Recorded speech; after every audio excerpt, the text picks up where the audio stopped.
আমরা একটা ম্যাচ ফির জন্য যেটা দিয়ে থাকি। হামজা, সামিদ সোম, ফাহমিদুলও আছেন, কিউবা মিচেলও আসছেন। সব মিলিয়ে যদি সিঙ্গাপুরের ম্যাচে আমাদের শক্তিমত্তা জায়গাটা কোথা থেকে এগিয়ে থাকবে?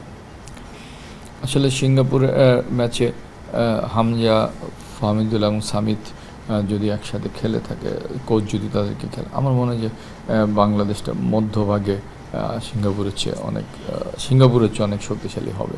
এবং যারা মধ্যভাগ ফুটবল একটা কথা আছে, যারা মাঝমাঠ দখলে রাখে খেলাটা তাদের অনুকূলে যায় ফলাফলটা। তো আমি আশা করছি যে এই খেলায় আমরা ইনশাল্লাহ জয়লাভ করে ফিরব।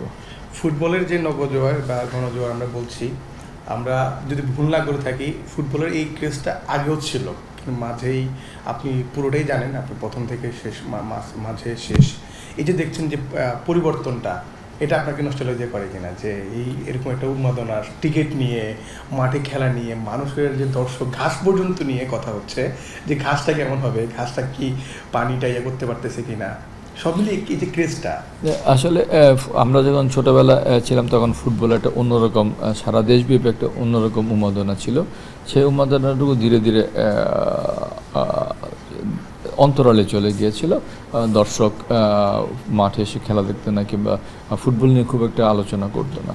গত কয়েক বছর ধরে আপনারা যদি দেখে থাকেন, যে বিশেষত আমি গত 2-3 বছর কিন্তু জাতীয় দল একটা মোটামুটি জাতীয় দলের খেলা একটা ক্রম উন্নতির ছাপ লক্ষ্য করা যায়, এবং ফলাফলও তাই বলে। তো এটা কিন্তু দর্শককে ফুটবলের প্রতি আকৃষ্ট করতে সহায়তা করেছে।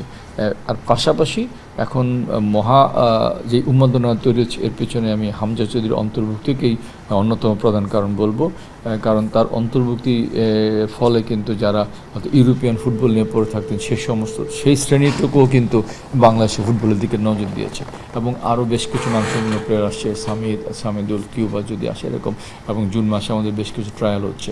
তো এই যে উন্মাদনাটুকু তৈরি হয়েছে, সেই উন্মাদনাটুকু সে আমাদের ছোটোবেলার কথাটুকু মনে করিয়ে দেয়, এবং কিছুটা তো নস্টালজিকতা ভুগতেই হয়।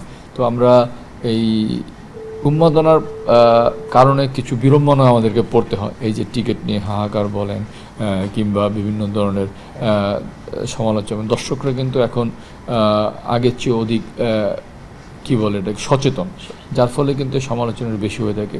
তো আমি মনে করি যে এই সমালোচনাটুকু কিংবা এই বিড়ম্বনাটুকু ফুটবলের জন্য একটা ইতিবাচক দিক। অনেকে, আপনি বলছিলেন যে আলোচনা, একটা বিষয় অনেকে জানে না যে জাতীয় দলের হয়ে ফুটবল খেলোয়াড়রা আসলে বেতনটা ওভাবে পায় না।